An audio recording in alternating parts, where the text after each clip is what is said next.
때는 2004년 9월 14일이었어요.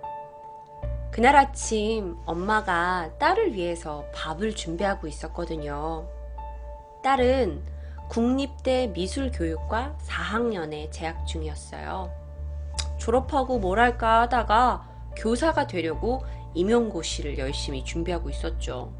그러다 보니까 밤 늦게까지 공부도 해야 되고 당시에 부쩍 힘들어했다고 해요. 전날에도 오후 9시까지 학교에서 수업을 듣고 돌아와서는 여전히 피곤해서 잠이 들어버렸죠. 그리고 엄마가 아침을 준비하고 있는 그 시간까지도 딸은 깨어나지 않았어요.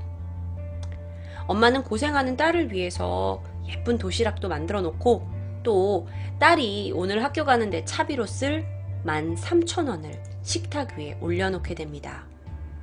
그리고 엄마는 오전 8시 55분쯤 엄마가 평소에 테니스 동아리에서 취미 활동을 하고 계셨는데 테니스 원래 대회가 있었던 날인 거죠. 그래서 그 대회에 참가하기 위해 집을 나서게 됩니다.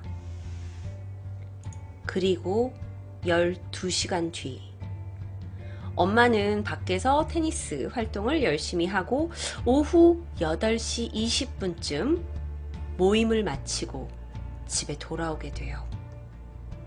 그런데 엄마가 집 문을 열었는데요.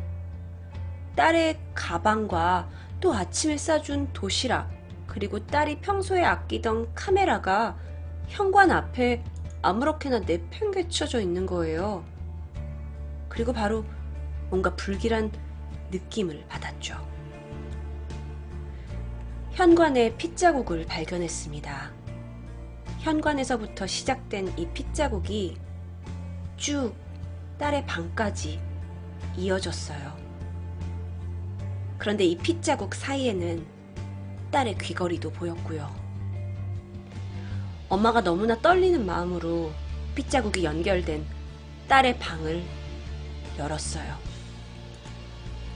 방문을 여니 딸은 침대 위에서 하의가 벗겨진 채 테이프에 감긴 끔찍한 모습으로 엎드려 있었어요.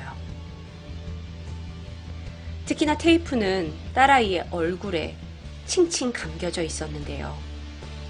머리에 감겨져 있는 테이프를 엄마가 황급히 뜯어냈는데 딸에게 체온이 느껴지지 않았어요. 사건 현장은 역시 북구의 한 아파트였습니다. 숨긴 채 발견된 딸은 당시 22살의 대학생 김씨였죠. 엄마는 바로 경찰을 불렀고 사건 현장에 도착한 경찰조차도 이 끔찍한 상황을 볼 수 없어서 고개를 돌리고 맙니다. 당시의 김양은 침대 위에서 양팔이 등 뒤로 꺾여서 머플러로 묶여 있었어요. 그녀의 하의는 모두 벗겨져 있었고 여러분들이 왜 우리가 택배 같은 거 할 때 이런 테이프 쓰잖아요. 우체국이나 또 택배 붙일 때 이런 테이프 쓰잖아요. 이런 가정에서 흔히 사용하는 비닐 테이프로 머리와 얼굴 전 부분이 칭칭 감겨져 있었습니다. 얼굴에서는 코피 자국이 있었고 여러 개의 멍 자국이 발견됐습니다. 또한 김양이 가지고 있었던 지갑과 또 지갑에 들어있던 카드는 모두 방바닥에 흩어져 있었어요. 추측을 해보자면 범인이 한 장 한 장 지갑의 내용물을 보면서 바깥으로 빼놓은 것으로 추정이 돼요. 엄마와 같이 살고 있었기 때문에 안방이 있었는데요. 안방의 서랍장은 모두 열려 있었고요. 누군가가 와서 이곳을 뒤진 흔적이 선명했습니다. 김 씨의 부모님의 가방도 마찬가지였어요. 여러 가지 뒤진 흔적이 있어요. 그런데 실제로 없어진 건 엄마가 아침에 차비하라고 뒀던 식탁의 13,000원과 김 씨의 휴대폰 전화만 없어졌어요. 부검을 했을 때 김 씨의 머리 쪽 7곳에 상처가 발견됩니다. 그런데 이 상처들을 하나하나 놓고 봤을 때 국립과학수사연구원이 누군가가 머리채를 잡고 김 씨를 바닥에 부딪히게 해서 생긴 거라고 주장했어요. 그녀의 머리뿐만 아니라 몸 군데군데에서도 크고 작은 상처들이 발견됐는데 그건 그녀가 수차례 구타를 당하면서 난 상처로 추정이 됐습니다. 그렇다면 그녀는 왜 죽었을까요? 머리채를 붙잡혀서 구타를 당해서? 아니요. 김 씨의 직접적인 사망 사인은 비구 폐쇄로 인한 질식사였어요. 머리에 칭칭 감겨진 비닐 테이프 때문에 숨을 쉬지 못해서 숨진 거였어요. 자, 김 씨는 사건 당일 오전에 학교 수업이 있었습니다.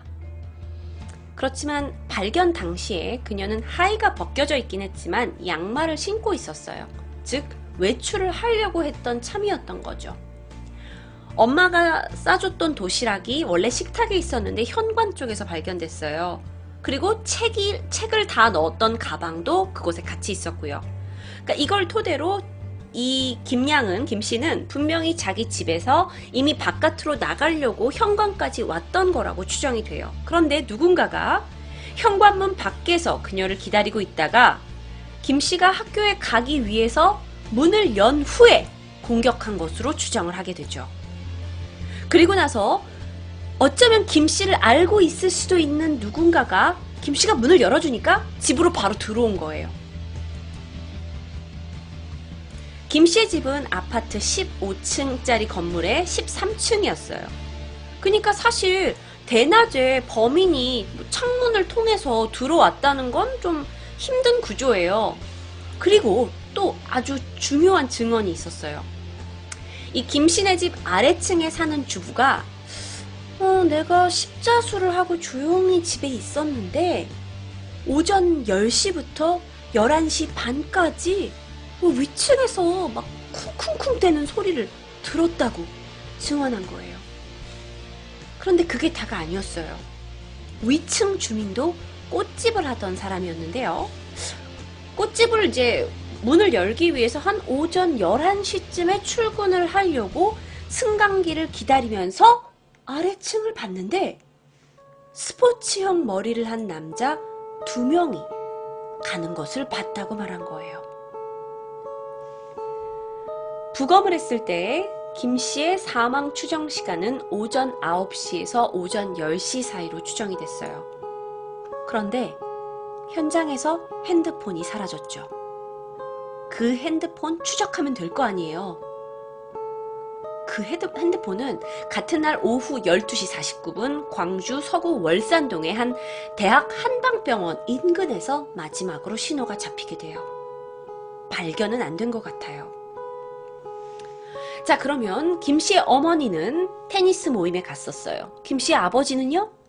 아버지는 이미 오전 7시 40분에 출근한 상태였어요. 그럼 김 씨의 오빠는요? 오빠는 이미 다른 도시에서 학교에 다니고 있었어요. 그러니까 누군가가 아무도 없는 이 집에 김 씨만 남아있고 어머니는 8시 55분쯤 이미 집을 나섰고 이 틈을 타서 범행이 일어나게 된 거죠. 그런데 더욱더 소름 돋는 일이 있어요. 여러 가지 증거를 봤을 때 이 범인이 김 씨 집에 들어와서 최소한 1시간 반 이상 동안 집 안에 머물러 있었던 것으로 추정이 돼요. 경찰이 김 씨의 방에 컴퓨터를 조사했어요. 그랬더니 오전 10시부터 1시간 반 동안 누군가가 인터넷을 사용한 기록이 나왔어요. 분명히 김 씨를 빼고는 이건 비어있는 집이었는데도 불구하고요.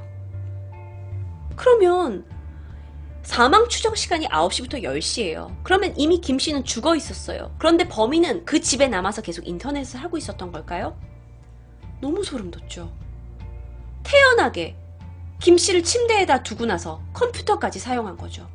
그런데 여기서 범인의 지문이나 다른 흔적은 발견되지 않았어요.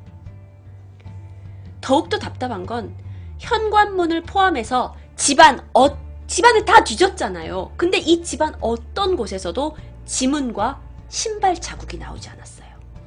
범행 현장에서 신발 자국은 되게 중요해요. 특히나 이렇게 누군가 도둑처럼 들어와가지고 집안을 신발 벗고 들어왔겠어요? 설마 여기에? 분명 집안 곳곳을 다녔을 텐데 어떠한 자국도 그리고 어떠한 지문도 남지 않았다는 건 어쩌면 이건 우발적인 범행이 아닐 수도 있다는 거죠. 게다가 범행에서 사용된 건 머플러와 비닐 테이프예요. 머플러 또한 김씨 집안에 있던 거고요. 비닐 테이프 또한 김씨 집에 있던 거래요.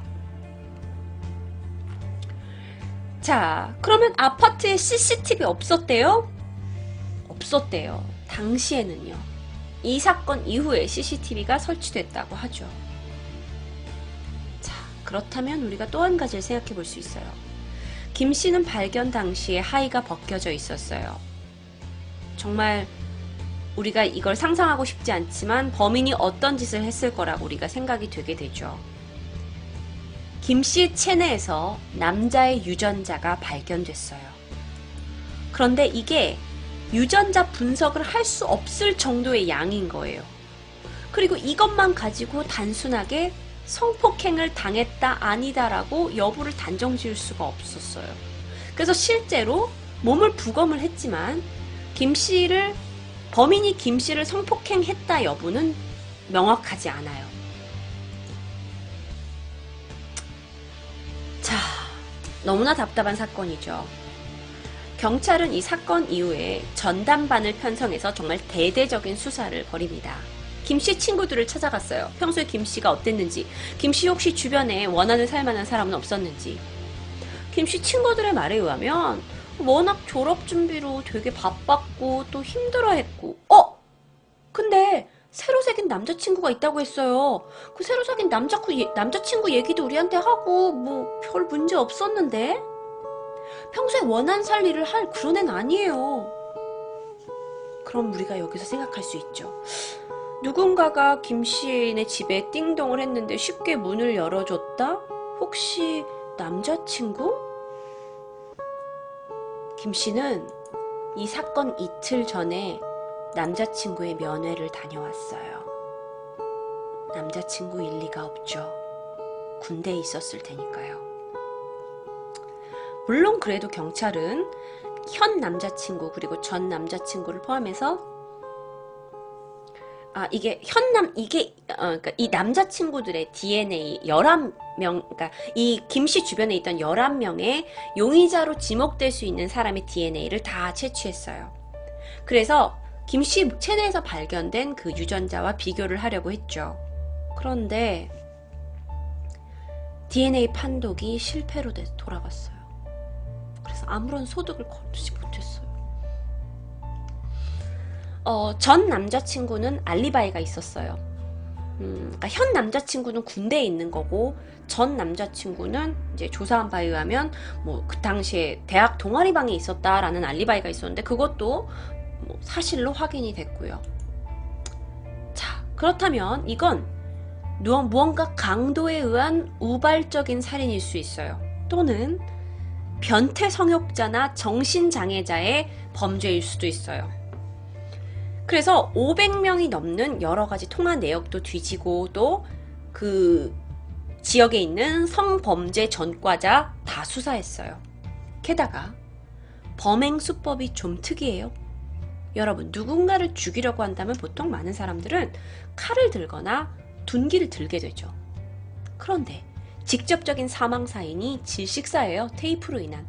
누군가를 머리를 테이프로 칭칭 감아서 죽인다는 건 이미 그런 방식을 해본 적이 있거나 아니면 앞으로도 즐겨할 사람이에요. 그래서 광주 지역에서 발생한 사건이지만 서울과 인천 각각의 등지에서 이 테이프를 이용해서 범행을 저지른 전과자들을 다 조사했어요. 아무런 성과가 없었어요. 결국 이 사건은 그냥 미제 사건으로 분류됩니다.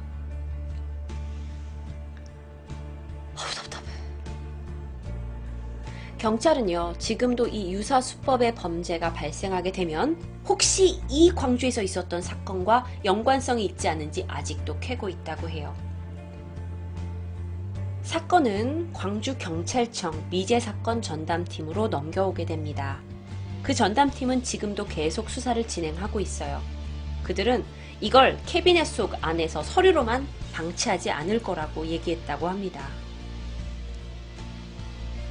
여러 가지 단서가 부족했으니 당연히 경찰도 수사하기 힘들었을 거예요. 그런데 정말 힘들었던 건 누구였을까요?